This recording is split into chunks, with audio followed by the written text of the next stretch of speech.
Hello YouTube viewers.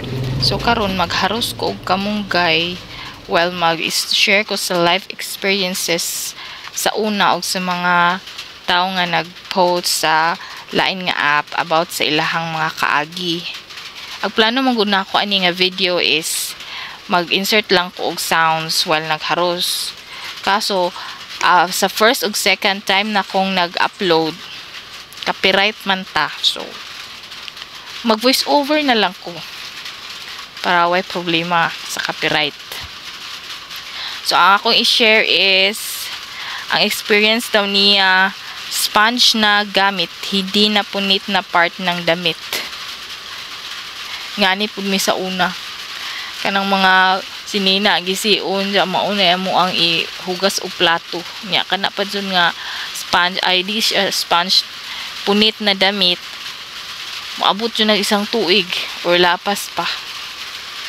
Kaya lagi dili man ka murag pang rich man tong sponge. So katurang mga sinina nga mga gisi na mong himong panghugas o plato. De pa isa, pinto na, hindi na kortina. Sa kwarto jud sa balay na mo, puro ra jud kortina. So ala maka diretso ra kag sod or gawas niya kani pa jud nga baya kay murag playground daghamang giduwa yang amo ang katre na ingon na og kanang duyanan kay inighigda nimo tuan na ka sa kuan pinakailaw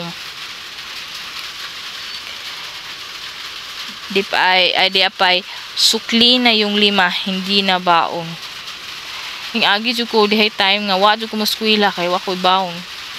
Ya ang akong baon pag elementary piso ra jud na siya.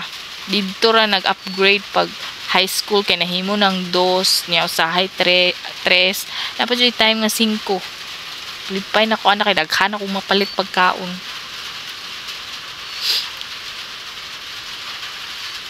Dapat hindi na nagpapanggap na tulog tuwing recess dahil walang baon, nakakakain na sa Jollibee kahit hindi birthday, nakakapunta na ng mall kahit hindi Pasko.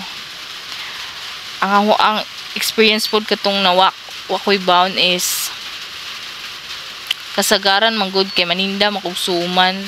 So mora po na akong baon ug mahalinan ko. Nya manha mig mall sa una once a year. Ya karon murag once a month or once every 2 months kay naay mga importante nga lakaw. So grabe murag nag-upgrade na gyud ta sa life, nana jud kabag-uhan.